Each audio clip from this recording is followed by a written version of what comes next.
How do you like working for Tin Soldiers? I love it, man. It's awesome. Welcome, everyone, as we take you on this journey from Florida all the way to Kentucky to witness one of the best high-performance race car shops in the country. We are headed to Tin Soldiers Race Car. We're gonna go and check out their shop and have a talk with Jason and the crew. So we'll see what's gonna happen.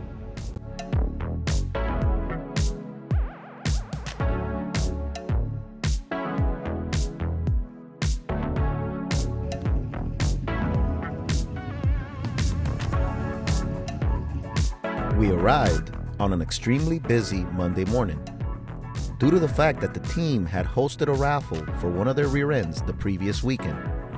They were busy fulfilling all the entry orders, but back in the shop, they were getting ready to receive a customer's new vehicle and start their day-to-day activities. But despite all that, Jason was still able to make some time to chat with us. Okay, Jason, so what am I looking at here, man? About 15 pounds of stuff in a 5-pound bag is really what you're looking at. That's a fair assessment.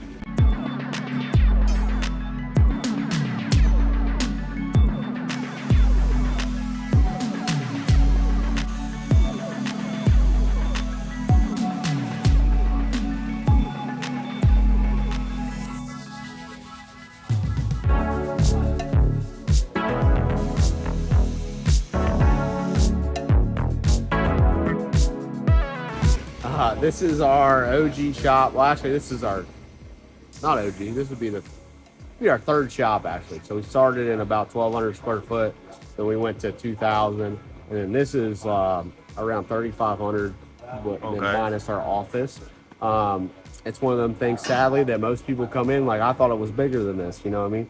So that might have happened to you on a Saturday night. That's a whole other conversation. But yeah, it's we just do a lot with a little, honestly. That's all of our parts, shipping stuff, and then obviously all the boys are kind of scheduled throughout here, making it happen. This is where the rear ends get built, and Brian works on them over there also, and then fab stuff, our car, setup and scale is happening today. And then if you go in the office, there's about 3 people in there, and one little tiny space with a shipping computer and a main little area. So again, it's not as luxurious as what people would think. It's just, we make it happen.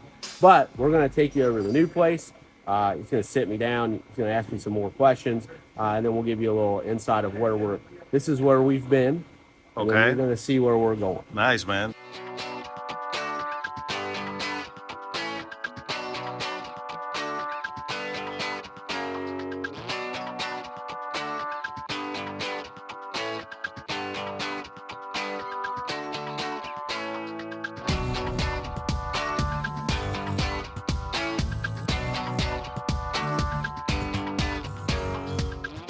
While at the shop, we also got the opportunity to sit in on one of their weekly team meetings. All have, like, Tin Soldiers this, but like Charlie Brown is what you just gotta take it a little back. Steve will figure it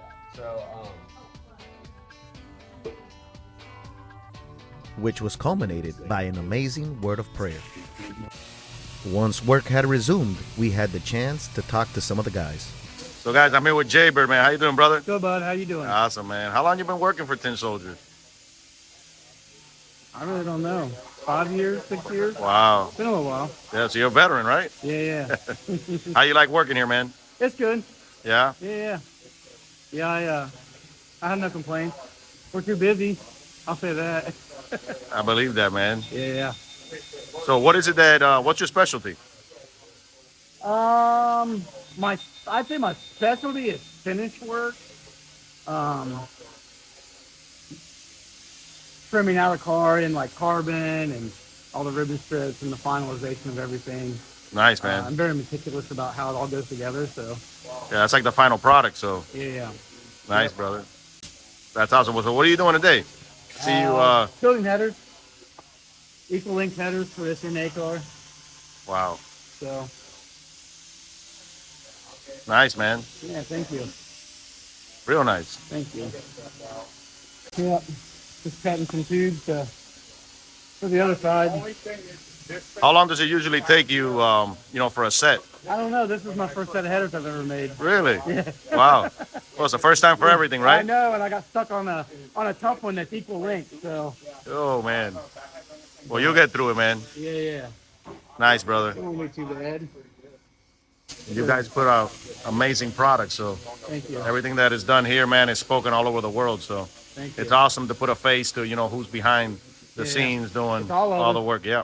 There's a few of us here. Yep. So between all of us together, we mesh well, and we're able to create products that, Jason's a better welder, so I put all this together, and then Jason will come back in and weld it, or Todd or Dalton or Brian. Well, Dalton deals her in, so he won't be welding these up. But So you guys are a complete team, basically. yeah. Without It's almost like a relay race. One, Yep. One takes it to a certain extent, and then, but that's awesome, man, that you guys could all work cohesively. And walking around, I don't see any kind of ego. I see everybody's, down to earth and Yeah. like a big family. Yeah, we all wouldn't work without each other, so our work wouldn't be as good without each other. I'll say that. Nice, man. So- Well, thanks, brother. Yeah, All right. appreciate you. All right, so I'm here with Todd from Tin Soldiers Race Car. What's up, Todd? How's it going? Good, man. What do you got going on here? I'm just polishing out a set of our 4-link rackets, getting ready to weld the doublers on them. They're going on the C3 vet right here. Nice. So you've been working on this vet? Yep. Yeah, we just started the cage on this past week. So, did the 4 bars on it and stuff. How long you been fabricating? Working on race cars for like the last 3 or 4 years just out of my garage, but I've only been at Tin Soldier for about 2 months now. Yeah. I moved down here from Michigan. Okay. In March to start working here. How do you like working for Tin Soldiers? I love it, man. It's awesome. And I finally got the opportunity to do it at one of the coolest shops in the country. So Yep. There you go. can't complain. Nice, man. So, Well, keep doing what you're doing, man. You're doing an awesome job, bro. Okay, guys, I'm here with Dalton, man, and he is the man behind the master plan, man. Every time you see one of these rear ends, man, know that this man's hands has been on them, man. Man. That's awesome, brother. So how'd you get started with this, man? At Tin Soldiers? Yeah. Well, I started here when I was in high school. I met Jason and Brad at Instant Karma's open house. They did a pro mod giveaway, and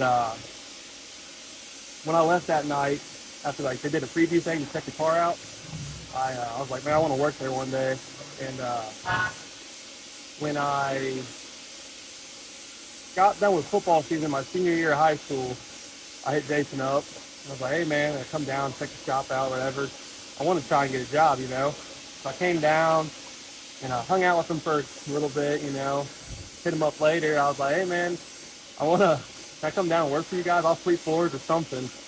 And Wow. I kept bugging the crap out of them to give me a job pretty much. And then when they finally kind of let me come in, I started cutting cars apart and cleaning up stuff and little stuff here and there. And I've kind of just progressed my way to where I'm at now. Wow, man. Yeah, buddy. That's awesome, man. Did you ever think you would get this far with it?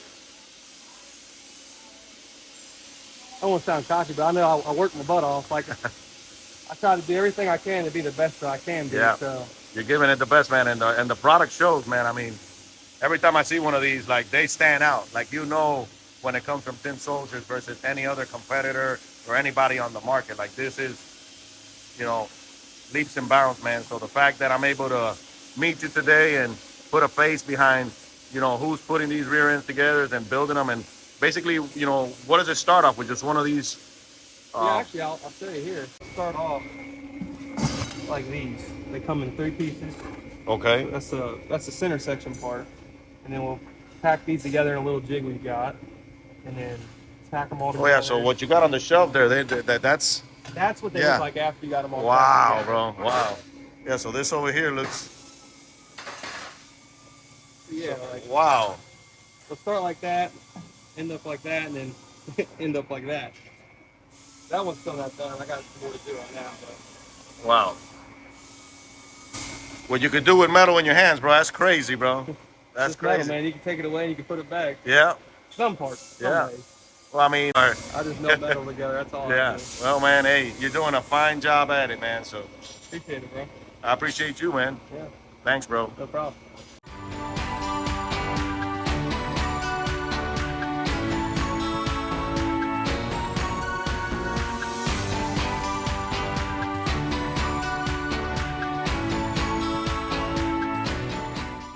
As we prepared to head to the new shop, we could not leave without checking out the iconic Charlie Brown.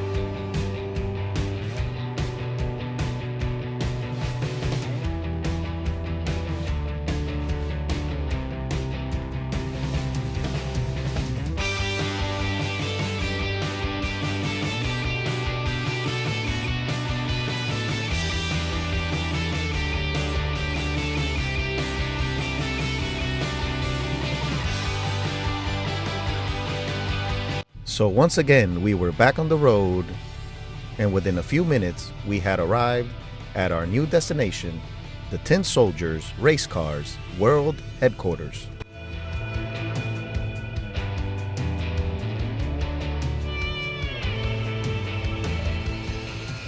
All those plugs along the wall are for welding boots. And then we'll have some chassis jigs here, and then a couple lifts, and then a 4-post. So Brad at the shop they was scaling the car. Yeah. We'd rather have that on a 4-post lift. Okay. So that'll be up here, and then we got trailer storage in the back for our racers. So that way people that kind of race out of their shop, they can store their stuff here. We can maintenance it for them in between races. Wow, and man. Send them back out. This place is amazing compared to, I mean, the other spot. It's insane. There's a big difference. Yeah. Yeah. It's just like fully loaded, bro. Yeah. You know, you have the base model over there, and I mean, you're doing magic over there, man, for sure. And you know, this place is amazing, man. This is awesome. We still gotta change the lights out. I'm sure you noticed this other side's way brighter. Yeah. We gotta change them out, put the trim up, and then you gotta finish this project over there. Then we're moving in. Wow. The other thing that stinks for what we do is Brad and I actually don't have a dedicated spot to work on our own car. So this will fix that. So that is all shipping, everything up there, office. This right here will be where like Charlie sits, any other car that we have. And then back there will be. So you say you have a car, Brad has a car. So Charlie Brown. So Charlie Brown is 3 of us own Charlie. Our partner Heath, which actually this is Heath's Camaro. Also. So almost like Charlie's Angels on Charlie Brown, because got 3. Yeah. So and then the 3 of us would be partnered on this car. So we built this chassis a while ago for Heath, and then we've raced with Heath before, so that's not a new thing. And it sat for a while because we wasn't sure what he was going to do with it. So actually, the new motor that's going in Charlie Brown was supposed to go in this car. Okay. But since we got the Charlie Brown deal rolling, it would be a bad business decision not to race Charlie. This is actually a far more capable car. I see that. But it's not near as cool. Yeah, Charlie's cool, man. Yeah, so Charlie works. And Yep. So we're going to ride the Charlie Brown train for a while. And then if we feel like, because frontside noprep's just getting so fast. I've seen that. Feel like we can't do it, which I think we can. But he is all steel, all glass. It's legit. Heavy. But I don't want that to go away from it. You know what I mean? It's a kind of it's like the angel devil deal. Yeah. You know what I mean? So I want it to stay to its roots. And then if we feel it like it does get to a point where we're like, man, we don't have enough race car, then we'll, we got this sitting. So Nice, man. Well, keep on showing me around, man. Let me. okay. This is actually Todd's car. I works at the shop. Okay. Yeah, so he built this himself. This is actually how we got it, Todd. He bought like a rear end and stuff from us. And then as he was building his car, he had a bunch of questions. So he'd call and we would chat. And that's kind of the quick version of it. And then about a month or two, or it's been more than that now, but a conversation happened of like, hey, do you want to maybe come down here and work for us? And obviously I already knew he did really nice work. We just needed to, train him up a bit, right? He had the foundation, just needed tips and pointers to do this work faster, right? Efficiency is key. And he's already doing a phenomenal job. Yeah, he told me he's been here like a couple months, man, but he loves it. Yeah, he's a killer, man. Doing it. Our guys are awesome. That's what you want to hear, man, for sure. So, and then this is you can't trust Brad on any given weekend. This came up for sale real cheap. Actually, same guy we bought Charlie Brown from. Brad bought this from. Oh, so he just bought this. Wow. Well, we've had it like a year or two. I don't know what we're gonna let the girls drive it is the plan, but I have no. Yeah, that's you can't trust Brad on Craigslist. Well, it's not Craigslist now; it's Facebook Marketplace. You just can't trust Brad on Facebook Marketplace. That's Yeah, man, that's been a game changer, man. Yeah. I remember Auto Trader and stuff like that. Now it's like, so what do we got here? What am I looking at here? So this is a laser. All of our bracketry and stuff now is obviously lasered out. It's nice stuff. Brad draws it all, and then we send it to a local laser shop. The problem is we've literally overran them with work, so they can't keep up with what we're doing. And obviously, it's more expensive to have somebody else cut your own. Yeah, your of course. stuff, right? So we've needed this for a while. The problem was we didn't have the space and we didn't have the power at the new shop. So we knew that we had to find a building first, and we're in this deal for the long haul, right? Yeah, of course. We wanted to buy, which is tough in our area. Amazon's kind of everywhere now, Yeah. but the airport's right by us. So like, it's just tough to find an industrial property that's about 10,000 square foot. That's a rare find. Yeah. So we had to secure that first, which took a couple of years, honestly. And then once we had a good foundation, we're like, okay, we can build off this. Nice. That's when we started looking at equipment and bringing it in-house. So, Wow. So yeah, this isn't wired up yet. Mike we had to get a transformer and a couple other things to make it work. Mike's our electrician. He's also one of my real good friends. But yeah, he's got to wire that up. And then So you guys own the building. this is our building. Man, that's dope, man. That's dope because that's hard to do. It is hard to do. That is hard to do. I mean, everybody, like I said, they rent, and then at the end of their lifespan or journey, they got really, there's nothing to show for it. Yeah. And I mean, you guys are doing a killer job, and now to know that this is going to be yours, that's amazing, dude. Thank you. It's tough. That's big. It was tough, man. It was a lot of. My wife did a lot of paperwork and working with the bank, and just sidebar to encourage you if you own your own business. I know it's fun to hide cash. It's fun to do all this stuff, but if you don't have a good accountant, dude, you're dead. Yep. Dead in You the gotta have a water. good accountant. For sure. And we've always had when we sat down at the bank, the first question was, "Do you have a lawyer?" Yes, we do. He's awesome. He's got a mustache that is out of this world, bud. As soon as he walks in, we won. Do you have a good accountant? Is number two, and number three is, do you have anything set aside? Yeah, right. Well, that's good, man. Yeah. This is a VF2. This is a Hoss mill. It's an older one. We bought it from our buddy Lonnie, but it's in fantastic shape. Eddie, obviously, we would love to have new machines, but we've already made a pretty big investment in Of this course, stuff. in the building, yeah. Yeah. So as time goes on, we'll get newer stuff. But this baby will do everything that we need it to do. It will make all of our anti-roll bar parts, our billet shock mounts, and anything else that Brad dreams up. We'll be able to do it here. Just the older machine, the cut, like basically the speed that it cuts stuff. Okay. So say a new machine could cut 14 ARB arms a day, right? This one might do 10. That's just not exact, but that's a for instance. Yeah, but it's step by step, man. Absolutely. Yeah. It's almost like even like a foundation. You lay your foundation and then you build upon it, and eventually you'll have a finished product. But it's by stages, man. But you guys are definitely getting after it, man. That's for sure. Well, and you see a lot of people, man, like not like you're a business guy. It's like a lot of times you feel like you gotta get all this stuff right away. Yeah. And you put yourself on such a financial strain that you see people burn out or quit or sell their stuff off or whatever happens, because it's like you do too much too fast, and like when Brad and I started, I was 26, he was 25. We were just in this 1,200 square foot like box basically in the bad part of town. And that didn't cost that much. At the time, we thought it cost a lot, right? But yeah, it's just a stair step. So this is a CNC press brake. So all the lower control arms, all that stuff. So if you fix one problem of being able to cut everything, well, now you still need to bend the lower control arms. We bend our battery boxes on a handbrake now, but it'd be nice if it was programmed in here to make it a little easier, make it exact every time. So yeah, you fix the flat part problem. Well, now you have to bend those flat parts. So we had to buy this. to kind of finish that. And this is the only new machine that we bought.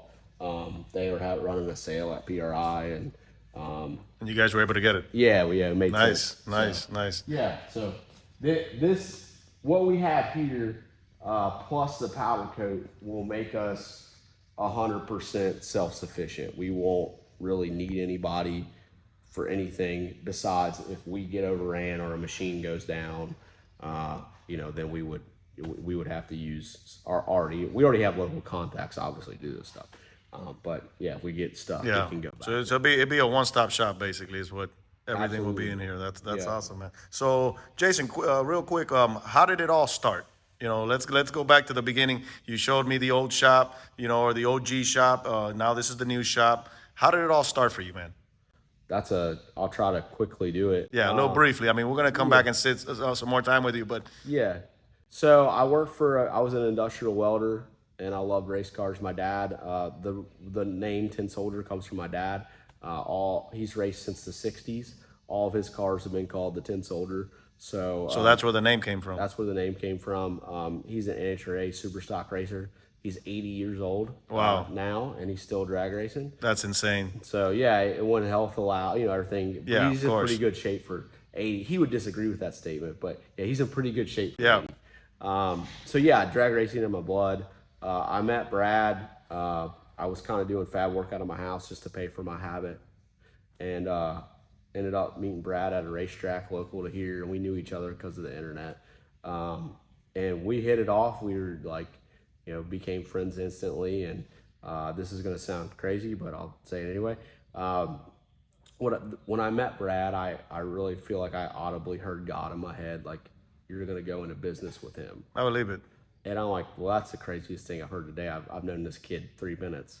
So anyway, we started a relationship, and about 3 months of us hanging out together. He is gifted, fabrication wise, mind wise. How to get a race car down on a racetrack, just gifted. And I'm a pretty good welder.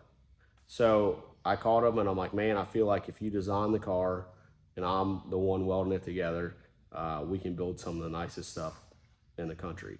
Like, we don't ever settle for mediocre, right? We go, Yeah, we're gonna build up the and beyond. best. And he's like, man, I've been thinking the same thing. Wow. And then, like I said, the quick version is we found this shop that was in the middle of where his work was and where mine was. And it was like $600 a month. So we're like, even if we have no work, we could probably afford that. And then about 3 months in, we met a guy named Jack Vanover that at the time, this would have been 7 years ago, Jack was already running 440s and X275. That's when radial racing was really at its peak. So to go 440s back then on a 275 and X275 trim, he was the elite, right? And he wanted us to build him a new X275 car. We told him no, because we didn't feel like we had the skill set to do that. But Jack would not take no. We had the skill set, we just didn't know the race car side of it as well, right? He said he believed in us. He wasn't going to take no for an answer, and he ended up dropping a car off at our shop. And that was the first car you guys built, that huh? was the first one. And then he actually, not to have the downtone, but Jack did pass away after we got the car. It was a roller, and then he passed. Oh man. So yeah, but if we're talking foundation, Jack helped lay that for us, and then helped connect us to the people we needed to. The people we needed to meet to be successful. The people nobody's successful independently. You're successful In a unit, yeah. Absolutely. So he got us to meet who we needed to, and then it was kind of one of them things like, man, you worked on Jack Vanover's car. If you're good enough for Jack, you're good enough for me. Wow. And that really got the ball rolling. So really Brad and I thought we would work part-time for 5 years. We worked part-time in our shop for 3 months.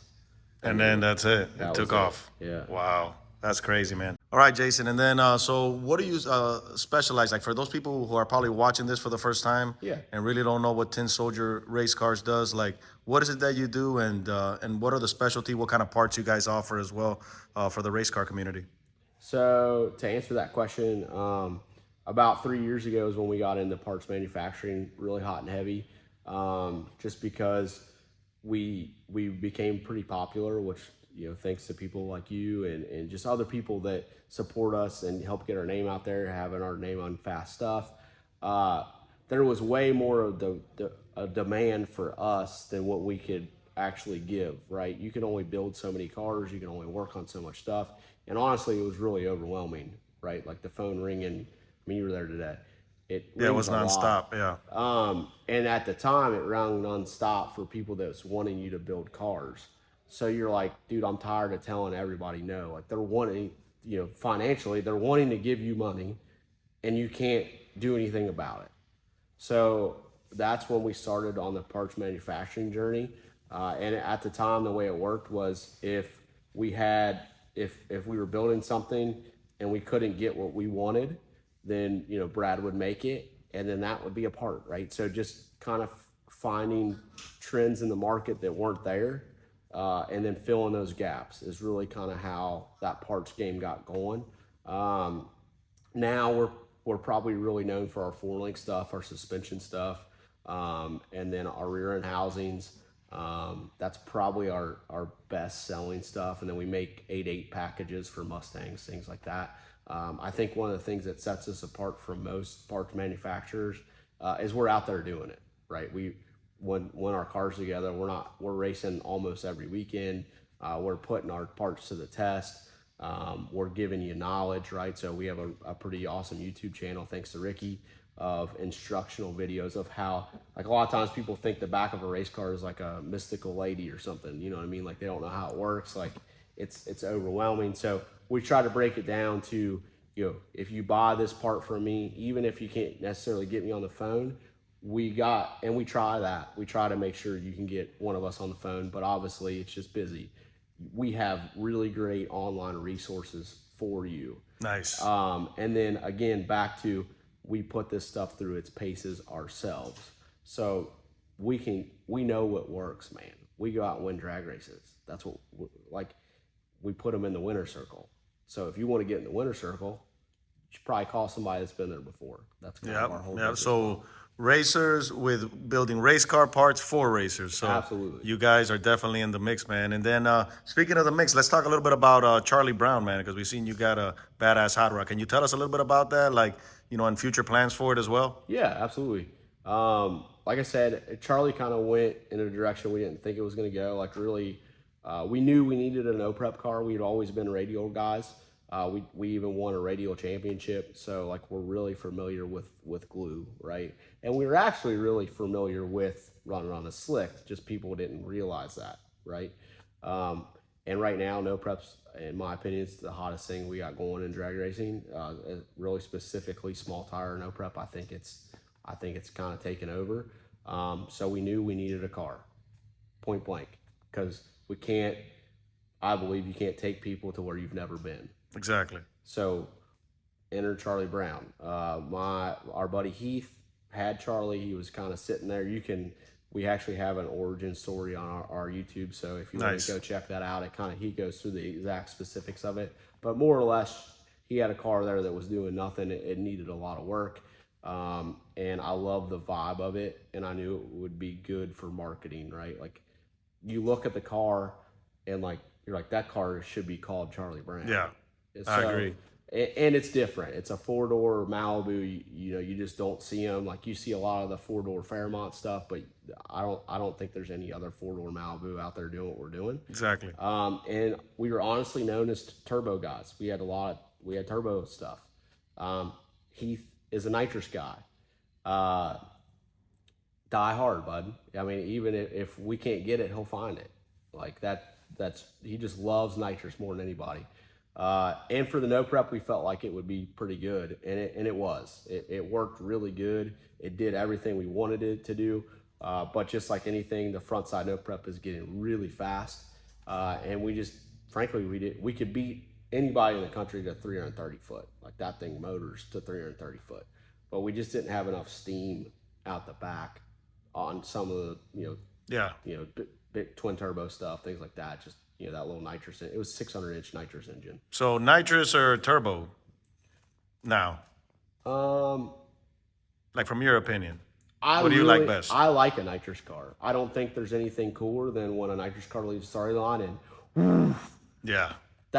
it's cool, man. Like, turbos are cool in their own right. I think money wise, turbos always make more sense. There's probably people that would disagree with me, but you can't though, because we just had a nitrous engine built by BES. So, like our turbo motor, how fast it ran versus the money invested, that's a way better play than the nitrous deal. Yeah. What do you got running in the Charlie right now? What engine setup? So we are in the process of putting a 5-inch bore space motor in it, and we are almost done with that process. It'll probably go to the dyno in the next couple weeks.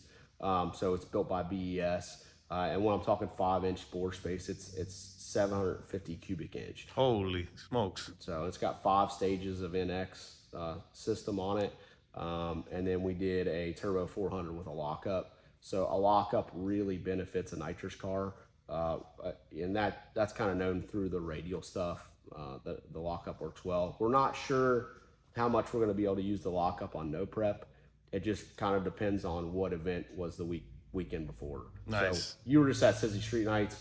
The week before they had a nitro race, so the track was prepped really well. They scraped it, but still, like on down track was still pretty good. So like that Saturday night we could have used lockup. I think. This is all theory. Nice. And I mean, obviously, you're gonna put one of your badass rear ends in it. I looked at it. You had it on the table over there. It's a beautiful piece, man. Thank you. Yeah, it had one that wasn't so nice in it last year. It came with the car. We just actually did a giveaway on it on our website. But yeah, we couldn't race with that for another season. Nice. So when's the grand opening for this shop? I'm hoping it will be operating out here in about a month. Ricky and my wife, and we got Stevie over here now. They kind of already occupy the space a little bit. Okay. But then we'll do like an open house in November, like a big banger of a party. We're gonna get a mechanical bull, and nice. We're gonna break it in right. Yeah. That's crazy, man. And then Charlie Brown, when can we see him at a track? So the goal right now is the first weekend of June is No Prep Kings Columbus. So that's the plan to debut him again there. And it looks like, I'm not going to say we're on track to do that because we got a lot of work left to do, but we will do it. Okay. How about like a War in the Woods type of environment? So we are invited to Gangster's Paradise. Oh, nice. And we're still, a little bit up on the air if we're going to do it or not. We're locked in. We paid the money. We're not going to ask for that money back like that. Yeah. If we don't show, then we'll leave it and it'll go to the pot.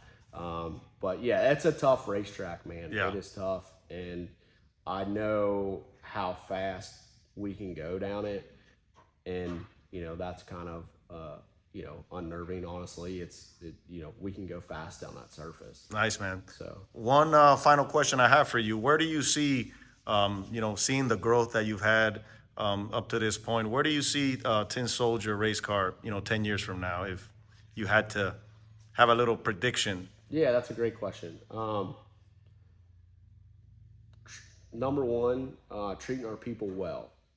I want everybody that works here to have a dream job, and that goes for all aspects of that: mental health, financially, everything. Check all those boxes for our people, right? That's important to me.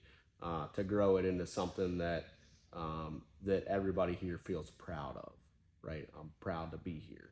That's number one. Two, I think we've already carved out a seat in the industry, but I kind of want us to carve out our own table. Nice. If that makes sense. To where we do things a little differently, and that's okay. Right. So I have business goals, obviously, but culture goals are more important to us. And I think if you meet your culture goals, you'll meet your business goals. Nice. So, yeah. Sounds good, man.